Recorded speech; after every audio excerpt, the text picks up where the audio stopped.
Hello and welcome to Percham IS. Today I am going to covering the Hindu newspaper editorial September 11, 2025. So let's start with the first editorial, which is about the dispute up to Palk state dispute. So issue यहाँ पे ये है कि तमिलनाडु के फिशर्समैन और श्रीलंका के फिशर्समैन के बीच dispute होते हैं फिशिंग राइट्स को लेकर. रीजन है इसका कि यहाँ पे जो आइलैंड है श्रीलंका के पास छोड़ा गया है एक आइलैंड, और पाल्क स्टेट में फिशर्समैन अक्सर टकरा जाते हैं.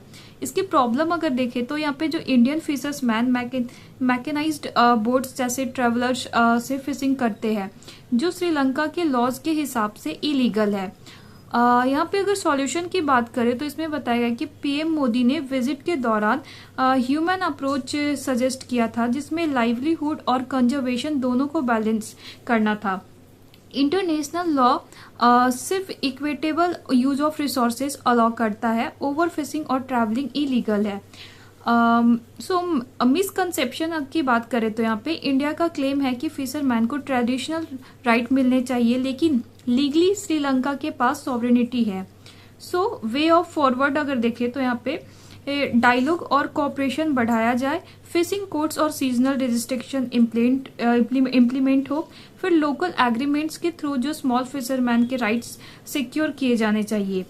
लार्जर इशू ये है कि दोनों देश अपनी दोस्ती और पीस के लिए छोटे डिस्प्यूट्स को कंप्रोमाइज करते हैं सॉल्व करने के लिए. एंड जो आज का जो हमारा सेकेंड इम्पॉर्टेंट जो एडिटोरियल है वो है ये a joint and new journey along the SCO pathway.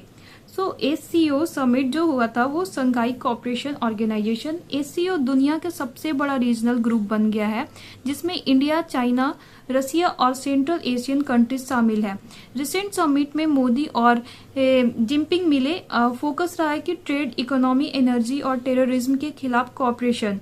China और इंडिया को राइवल्स नहीं पार्टनर्स बनना चाहिए, ताकि दोनों देश एक दूसरे के इंटरेस्ट को रेस्पेक्ट करें और कोऑपरेशन दोनों के बीच बढ़े.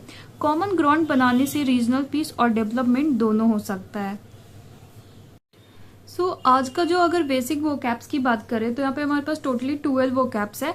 फर्स्ट है डिस्प्यूट. डिस्प्यूट यानी कि जो कॉन्फ्लिक्ट होता है, विवाद. सेकेंड है फिशरीज. फिशरीज वो एरिया होते हैं जहाँ पे फिशर्स फिशिंग करते हैं. लाइवलीहुड यानी कि गुजारा करने का जो जरिया होता है कंडीशन के अकॉर्डिंग. फिर हो गया कंजर्वेशन. कंजर्वेशन का मतलब होता है प्रोटेक्शन जो रिसोर्सेस होती है वो. फिफ्थ है सॉवरेनिटी. सॉवरेनिटी मतलब अपने एरिया पर कंट्री का पूरा राइट हो. फिर सिक्स्थ है मैकेनाइज्ड ट्रैवलिंग. इट्स मीन की मशीन वाली बड़ी जो फिशिंग मेथड होती है वो. सेवेंथ है जुरिस्डिक्शन. जुरिडिक्शन इट्स मीन की जो लीगली हमारे पास जो राइट्स है वो से. एंड 8 है इक्विटेबल. इक्विटेबल यानी कि न्यायपूर्ण होना चाहिए, बिल्कुल फेयर होना चाहिए, ट्रांसपेरेंसी होनी चाहिए उसमें. 9th है कंपेसेशन. कंपेसेशन मतलब होता है दया या फिर इंसानियत या फिर ह्यूमैनिटीज भी इसको बोल सकते हैं. 10th है हमारा वो है प्रेसिडेंट. इट्स मीन की जो ओल्ड मिसाल जो होती है कानून में उस यूज होता है उसे. फिर है समिट. समिट यानी कि जो एक हाईली लेवल पर जो मीटिंग्स होते हैं लाइक इंटरनेशनल होते हैं उसे समिट बोला जाता है.